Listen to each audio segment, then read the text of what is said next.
Well, hello, and welcome to the Cory Doctorow podcast. I'm reading to you today again from my story in progress. There's a Great Big Beautiful Tomorrow. Now is the best time of your life. A story that has now crested 25,000 words and should be finished in 20 days or so at the rate I'm going, sort of 500 words a day. I'm thinking like 35,000 words when it's done, which is a good long novella. In fact, if it hits 40,000 words, that's technically a novel, and it may just do that, in which case I will have accidentally written a novel. Who knew? Uh, it's not supposed to be a novel, though. It's really supposed to be a novella. Thanks to everyone who turned up to hear me and Rudy Rucker read and to do that panel, that fascinating panel with Terry Bisson in San Francisco last week. It was great to see everyone there. We had a full house, as those of you who were there saw. And certainly the science fiction in San Francisco SF and SF people were really happy because it was the first event of their season in their new location that the Variety Foundation, the Variety Charity, had given over to them in this new screening room, and so they were really happy to see a full house on that first night. It's Sunday today as I record, and I'm about to do all my normal Sunday things. Going to go to yoga class and I've already worked on one of the books, and I'm working on the other one this afternoon, and I'm going to put together my students' projects as a big blog post for tomorrow as well. My students from last semester have done their final projects and put them all online, and I'm going to be blogging the ones that they wanted to see publicized and putting them online through Boing Boing for you to find. There's some amazing stuff there. I have to tell you, I had just the brightest students this year, and they really did me proud, and some of them have really gone on to do some interesting things already. One of them is the Creative Commons intern for the summer, and another one is working at Electronic Frontier Foundation as their new intake coordinator, both of which are pretty amazing placements to have gotten to, and I'm really looking forward to having them as professional colleagues now. I guess the only other news for you is an endorsement in passing for my latest operating system. I've upgraded my Ubuntu Linux machine to the latest version of Ubuntu, Feisty Fawn, and it is running like a treat. And at the same time, I switched graphical user interfaces from the GNOME to KDE, so I'm running a flavor of Ubuntu called Kubuntu. The GNOME is kind of this hairy, hackery project, mostly dominated, as I understand it, by Americans, and KDE is mostly dominated by Germans, as I understand it, and it's, I don't know, it's a little more OS 10-y.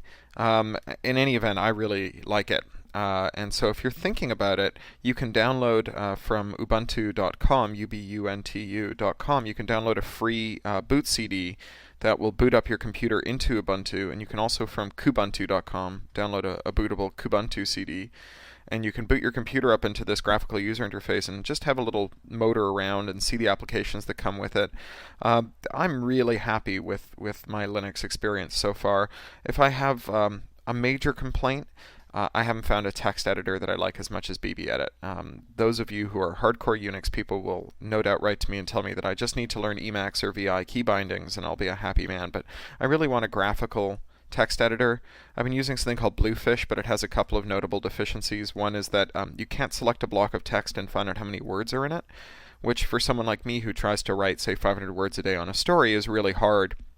Actually a showstopper. And it also doesn't do one of my favorite BBEdit things, which is go through and take all of the smart quotes and other non-ASCII characters out and replace them with their equivalents. And that's really handy when I'm blogging stuff, because I like to use straight up and down marks and so on, because they're so much more reliable when you copy and paste them. I don't like, you've no doubt seen documents that come through where all the apostrophes have been turned into long, junky strings of, ampersand, some number, and then a hash sign or a semicolon or something. I'm trying to avoid that, so I like to use those plain characters, and that was something BBEdit had. And then the last thing that it's missing is a really bad bug with its spell checker, where if you click add word and there's nothing in the spell check field, the whole thing crashes and takes all of your work with it. And the number of times I've lost really big projects that way, lots of work that way, and I'm very careful about it and try to save as much as I can, but it doesn't always work. And I have to tell you, it's very, very, very frustrating. So I guess that's kind of a plea. If you're a Ubuntist and you know of some really, really good text editor, GUI text editor that has selection word count and especially straighten out quotes and a more reliable spell checker, I'd love to hear about it. All right, that's enough geeking out. I'm going to read you from this novella now for a while, and we'll see how it comes out. I didn't recognize Lacey when I saw her. It had been 20 years, and the years had changed her. I was out in the bush looking for wild mushrooms. Mostly you get kombucha, big ones, and they make delicious tea. Supposedly they were a little hallucinogenic, but it appeared that my marvelous immortal liver didn't much care to have me enter a state of elevated reality, so all I got out of it was tea. It was good tea, though. I had the pack with me. I built them new bodies, better suited to the quiet life among the cultists. The bodies resembled furry, mechanical squirrels. They could crawl all over you without freaking you out or making you feel threatened, which is exactly what I wanted from them. They were still frisky, even though they had aged a little and become a little less experimental, a little more prone to hanging around the carousel and its immediate grounds. The canisters containing their nervous systems and brains could keep them alive for some time yet, I was sure, but they wouldn't live forever. Lucky little bastards. It was crisp autumn, and the leaves were 10 million flaming colors, crunching underfoot as we sought out the kombuchas. I was bending to inspect something that Pepe had found. Pepe still loved to have more than one POV, and I'd given him 4 squirrels to drive at once, when I looked up. I was staring into her boots, lace-up numbers, old-fashioned, with thick waffle soles. I kept looking up. She was a woman in her mid-30s. Her hair had grown out into an irregular mob of curls, her round face rosy-cheeked from the chilly weather. Fine lines radiated out from her drawn-up bow lips, and her eyes had small lines to match at their corners. "Hello," I said. She wasn't a wirehead. I could tell that just by looking at the hair. They like to wear it short so as not to interfere with the antenna. "Jimmy?" she said, putting her hand to her chest. She was wearing a smart cowl that breathed gently around her, keeping her warm and dry. I cocked my head, trying to place her. She looked so familiar, but I couldn't place her, not exactly. "Jimmy!" she said, and grabbed me in a hard hug. There was a woman under that cowl, boobs and hips. She was a whole head taller than me, but the smell was the same. Or maybe it was the hug. "Lacey," I said, and squeezed back, barely getting my arms around her. She practically lifted me off my feet, and she squeezed so hard that the breath went out of me. "Lacey," I croaked, "easy there." She set me down, a little reluctantly, and took a step back. "Jesus Christ, Jimmy, you haven't changed at all." I shrugged. "Immortal," I said. She put her hand to her chest and looked at me, her mouth open. "Yeah, of course," she said. "Immortal." "I'm trying to cure it," I said. "Not all the way, but I thought if I could age up to, 18 or so." "Jimmy," she said, "please stop talking about this for now. I'm out of weirdness quotient for the day." I had some snacks in my bag, the tortillas and tomatoes that the cult favored for staple crops, so I sat down and spread out my picnic tarp and offered her a seat, then something to eat. She sat down and we ate together. We used to do this back in Detroit, sneak picnics together out in the boonies, in an abandoned building, or, in a pinch, cupped in one of my Mecca's hands. We fell into the easy rhythm of it as though no time at all had passed since then. For me, none had, at least not physically. I told her about the Zepp ride and the daisy cutters, about the slow landing and my settling in here, bound to the carousel, not wanting to abandon it. She got a little misty when she remembered the attack on Detroit. "I remember the Zeppelin taking off, and all the explosions in the sky. I was hiding under something, a truck, I think, and trying to keep the goat from going crazy. What was her name, Louisa?" "Moldavia," I said. I couldn't believe she didn't remember that. It was like yesterday to me. Moldavia. We ate her. I remember that now. Mom and Dad couldn't get their silk into India, and the farm took a turn for the worse, and... She broke off and rolled up another tomato salad in another tortilla, sprinkled some basil and cilantro on it from the little herb bag I kept. "What happened afterwards?" I asked. "What happened to Detroit?" "Oh," she said. "Oh, well, the Wumpuses came, of course. Took about 2 weeks for them to get through it all, and when they were done, there were so many of them that they mostly just ate each other for another week, which was really gross, but when that was done, there was just good land. We farmed it for a while, mostly redwoods, big ones, 400-footers, anything for a carbon credit. They were cheap and easy." I closed my eyes and rocked back on my tailbone. I'd stood by the carousel for 20 years because, somewhere in my mind, I expected that Dad would be getting the museum back together, and that wherever the carousel was, he would come. He wouldn't abandon it. Somewhere in the back of my mind, I expected that Dad was alive, immortal, coming for me, that we'd have our immortality together. It was lonely being the only one. "Redwoods," I finally said. It came out in a croak. "Big mutant ones," she said, eating her burrito, apparently oblivious to me. Didn't last, of course. What does? They all got some kind of blight that petrified them where they stood. We think it was some kind of exotic mesoite that traded their carbon for calcium, harvesting the good stuff for who knows what. It went top down, so it took a while for us to notice. For a while they all stayed upright, white and chalky. Then they crumbled until they were nothing but powder, which blew away. "What doesn't?" I said. I was still thinking of Dad. I knew I'd get over it, though. Brain plasticity. "Yeah," she said. "Mom and Dad hung in there with the rest of the tree huggers for a while. But I wasn't going to stay there forever. I knew that much. I went west on my 16th, got as far as the Oregon coast. Kept in touch with the parents for a while, but they moved to Bangalore when I was about 25, so that was it for them and me. I dated this guy who found me a job maintaining these weird brain scanners at a research facility, and I did that for a while too, which would have given my parents seizures if they knew. I probably stayed in that job longer than I would have, just for that reason. But the people who ran the research station got bored or went broke. They didn't ever tell us peons, and one day they didn't show up for work. We all kept coming in and cleaning the floors and keeping the machines running and signing for deliveries for a week, but then we figured they weren't coming back. So I hit the road again. The boyfriend didn't last as long as the job. And now I'm here, and so are you." She ate another burrito. She could really put them away. She told me more minutiae from the road, places she'd been and people she'd met, talking for a long, long time. So long that I started to shiver as the sun dipped low. The pack whined around me, climbing up on my lap and my shoulders and head. Lacey was oblivious to the passage of time, her cowl keeping her warm. I had one like it that I'd bought from a traveler a couple years before, but I didn't wear it much. It was too big for me, and it tripped me up a little. "We got to get going," I said. "I'm freezing." She stopped talking and looked around. There was something hunted in her look. She stood up and slapped at her cowl to knock the crumbs off it, and she stood and looked around again. And then she looked around again. "So," she said. "So, nice to see you again, Jimmy. Really nice. You can send me email or something sometime if you want to. Good luck with everything." I stopped folding up the tarp and putting away the leftovers. "Why? Where are you going?" She looked around for a third time, then pointed south. "That direction looks promising. Do you know what's there?" I followed her finger through the woods. "About a half a day's walk will get you down to Jordan Lake. Nice places around there. Holiday cottages. Keep on going and you'll hit Myrtle Beach eventually. Might take you a week or so." "Where are you headed anyway?" "It was really great to see you." She grabbed me in another one of those hugs, so fierce that I couldn't breathe for a moment. "Where are you going?" I said again, once she'd released me. She felt in her cowl and found a hanky, blew her face on it, and wiped away all the stuff she'd started leaking all of a sudden.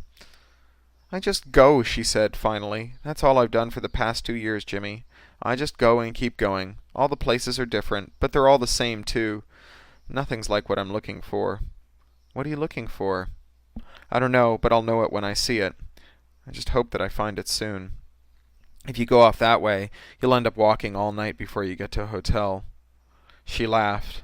"I don't really use hotels," she said. "I stay out here with all the nature, product of my upbringing. Once a tree hugger." I hadn't had a real conversation in 10 years. It was a 1,000,000 to 1 chance running into Lacey in the woods. Also, maybe she knew a little more about Detroit. "Why don't you come over to my place?" I said at last. "I've got plenty of room." "I promise you, my place isn't the same." She crouched down and looked in my eyes. "I don't think that's such a good idea, Jimmy," she said, "but thank you." We didn't really argue. We hardly discussed it. But somehow she ended up taking my hand and letting me lead her back home, ducking the occasional wirehead on the way. Back in Detroit, my dad had reconstructed the carousel's elaborate concrete ramp and queue area, but I didn't have the resources to do that here. So to get up on my carousel's apron, you had to scramble up a chest-high wall that shielded the machinery beneath the stage and seats. I got myself up. The pack skittered up around me, scaling the wall as though it were horizontal. And then I helped Lacey up. Her hands were strong and her palms were dry, her fingertips calloused and raspy on my wrists. "This way," I said, and led her inside. Of course, I wasn't running the show at the time. I don't usually. Not that I have power woes. The cells Dad had fitted it with won't run out of isotopes for a couple of centuries yet, but it saves wear and tear on the parts, and those can be a bitch to replace. The carousel is designed to seat 4 audiences at once, rotating continuously around the stage in 90-degree wedges. Between each stage is a little baffle that soaks up the noise from the adjoining set and provides a little space for the operators to hide out from the customers. At least that's how I used it. I suppose I could have set up my bed on one of the stages, or on the sloping auditorium aisles. I could have even removed some of the painstakingly restored seats. But all that felt wrong, after all the work that Dad put into getting it all so cherry and pristine. So I kept my bedroll in the gap between the first 2 scenes, and my clothes and things between the remaining gaps. The Pax canisters were stashed under the stage in the 3rd scene, which held a little maintenance hollow that we'd always kept tools and such in. Lacey laughed when I let her in. "You live here? I forget, did you ever get to ride this?" "No, but I remember when you brought it back. We all came out to watch the mechas carry it through our forest. You knocked down a bunch of trees to make way." I shrugged. "It's a wide load." "So what's it do?" I showed her, turning it on and then rushing to sit down next to her. The lights went down and the curtains parted, and a spotlight played over the old General Electric logo. I love that logo. Imagine a time when there were companies that made their fortune being generally electrical. These days, electrical stuff was very specific indeed. The narration started.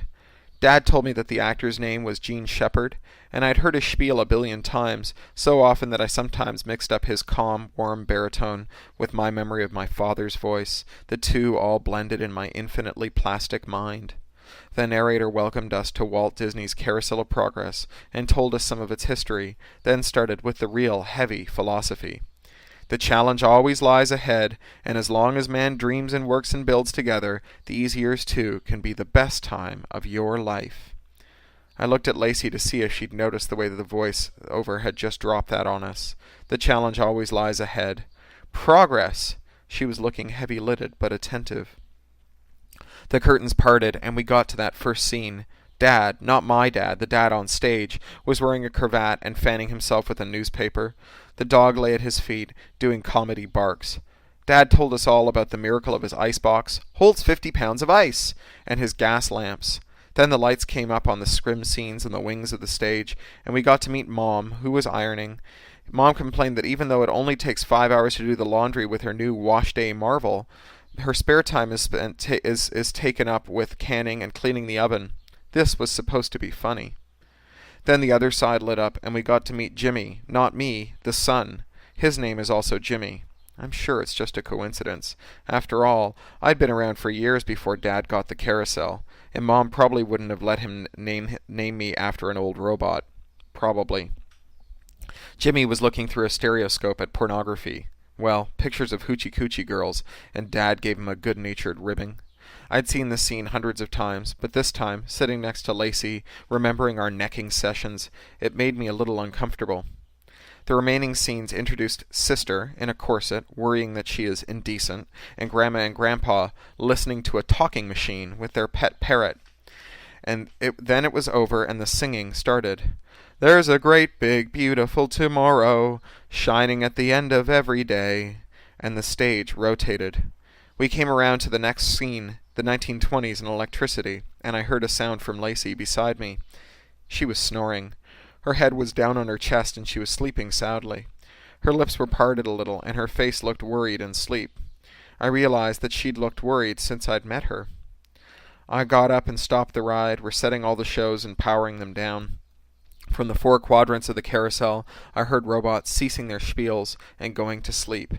The pack, who didn't much care for the show, came out of hiding and began to race around the aisles, nipping at each other's heels. Lacey was going to have to sleep somewhere. I hadn't really thought about that. I went and checked out my narrow bed. I'd filled the space between 2 stages with a pile of pillows. It was comfortable enough. Did it smell bad? Maybe it did. The shower was outside in a little prefab building I bought off a traveler, and I didn't always remember to use it.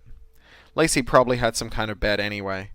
I got up and grabbed her pack. It felt like it was full of rocks. Man, she had to be strong. Another perk of adulthood, of mortality. I gave her shoulder a little shake, and her head lolled and she snored. I gave her another shake, a little harder this time. Her eyes opened a crack. Then she straightened up slowly and closed her mouth a few times, and opened and closed her mouth a few times. "It's been a long day," she said. "Sorry, Jimmy." I showed her my bed, and she laughed. "It's like the den of some burrowing animal." I felt obscurely ashamed. 20 years here, and I had practically nothing to show for it. The Pack's new bodies, the maintenance I'd done on the carousel, my pathetic pile of pillows. She put her arm around my shoulder and gave me a squeeze. "It's great," she said. "It's just the kind of thing I would have loved 20 years ago." That made me feel even worse. I slumped. "Poor Jimmy," she said. "You're very generous to offer me a place to sleep, you know." "Do you have a bed in your pack?" She nodded. "I do, indeed. But screw it. It's a pain to set up. I don't need it here. Besides, I'm so tired I could drop where I stand." I told her, warning her to keep a low profile. I wasn't sure how I was going to explain her to the cultists, who'd want her to get a wire in her head if she wasn't just passing through, and I started to dig through my clothes, looking for enough stuff to make another bed out of between two of the other theater sections. She came back, shivering a little, clapping her hands together. "Cold around here at night," she said, before casually pulling her cowl over her head, then stripping off her sweater, spider goat silk it looked like, and then her tights. Just as quick as that, she was naked.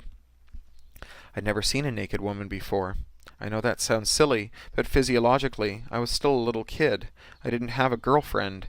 Every now and then, I'd get a little curious about it, feeling something that might be horniness, like an itch somewhere in my lower belly, but most of the time, I didn't think about sex. The cultists had plenty of sex, but behind closed doors. Once I'd seen some pornography that a traveler had brought through, but she'd snatched it away as soon as she'd noticed me eyeballing it, warning me that this wasn't the kind of thing a kid like me should be looking at. I didn't bother to explain my unique chronological circumstances. My eyes were flicking from one part of her to another. Her breasts, her thighs, the curls at her pubis. I'd seen Dad naked every now and again, but not for decades. I'd seen pubic hair before, but it had never been this interesting. She had little tufts of hair in her armpits, too. So much hair! She seemed not to notice me staring, but she eventually turned away and bent to rummage in her pack. Her genitals winked at me as she did. I realized that I had an erection, a strange little boner in my pants. I got them now and again, but they were usually just a nuisance, something that got in the way. She straightened up, holding a long shirt that she slipped into. It hung down to her thighs. "All right," she said. "Me to bed. You sleep left or right?" It took me a minute to get that she was asking me a question. I blinked a couple times. "What?" "Left or right side of the bed. I can do either." I fumbled for words. "I'm going to sleep over there." I pointed at the pile of clothes I'd been assembling. She clucked her tongue and crossed her eyes. "Don't be stupid. There's room for both of us there. I'm not going to put you out of your bed. Get in." I hesitated. "Get in," she said, clapping her hands. I turned away and awkwardly stripped down to my underpants and shirt. I worried again that I might smell. I didn't wash my clothes all that often. They were wicking and dirt shedding and had impregnated antibacterials, so I didn't see why I should. But maybe I smelled. The cultist wouldn't say anything. Wireheads didn't notice that kind of thing. She clapped her hands again and pointed at the pillow. "March, young man!" Then I was whirling back in time. That was what Dad used to say when I was dragging my ass around. Had I told her that? Did she know it anyway? Had she guessed? Was it a coincidence? She repeated herself and pointed. I crawled into the bed. The pack bounded in after me, assuming their usual positions all around me, snuggling and burrowing among the pillows. She laughed. A moment later, the pillows shifted around me as she climbed in next to me. I tried to press myself up against the wall, giving her as much space as possible, but she gathered me in her arms and squeezed me like a teddy bear. "Good night, Jimmy," she said. She smelled of soap, and her hair smelled of wood smoke. It tickled my cheeks. She kissed the top of my head. A weird thing happened then. I stopped thinking about her being naked. I stopped thinking about her being my old friend Lacey. Suddenly, all I could think about was how good this felt, being held to a soft bosom, enfolded in strong arms. Dad hugged me plenty, but I didn't remember my mother. She died not long after I was born, poisoned by Detroit. She hadn't eaten her yogurt, didn't get her microbes, and so her liver gave out. Dad barely talked about her, and the photos of her had vanished with Detroit itself, consumed by some wumpus and turned into arable land. Lacey squeezed me again, and I found that I was crying. Silently at first, Then I must have let out a whimper, because she went shh, shh, and squeezed me harder. It's okay, she murmured into my hair, and words like that, and rocked me back and forth, and then I was crying harder. I cried myself out there in the pillows in Lacey's arms. I don't know what I wept for, but I remember the feeling as not altogether sad. There was some joy there, a feeling of homecoming in the arms of my old friend. The pack snuggled in among us, and they were ticklish, and soon we were both laughing and rocking back and forth. "Good night, Lacey," I said. "Good night, Jimmy," she said. She kissed the top of my head again and squeezed me harder, and I let myself relax in her arms.